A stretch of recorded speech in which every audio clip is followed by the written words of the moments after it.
রাখবেন, কখনো যদি রান্না মজা না হয় ভাত না খেয়ে উঠে যেয়েন না। কারণ আপনি আমি যখন রান্না মজা না হওয়ার ইস্যু দেখিয়ে খাওয়ার না খেয়ে উঠে যাই, ঠিক ওই মুহূর্তে অনেকে হয়তো এই অল্প খাওয়ার পাওয়ার আশায় স্বপ্ন দেখে যাচ্ছে।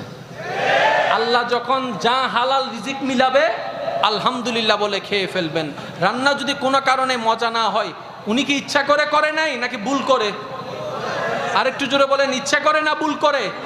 আস্তে করে ওনাকে বুঝাই দিবেন, জানাই দিবেন যে আজকে মনে হয় লবণ একটু কম হয়েছে, তাহলে উনি জিনিসটা বুঝতে পারবে।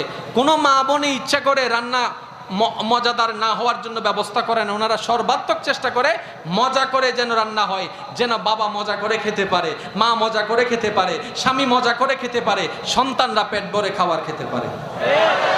কখনো রাগ দেখানো যাবে? ওই আমার মা বোনেরা রান্না যখন শেষ করার পথে ওনারা একটা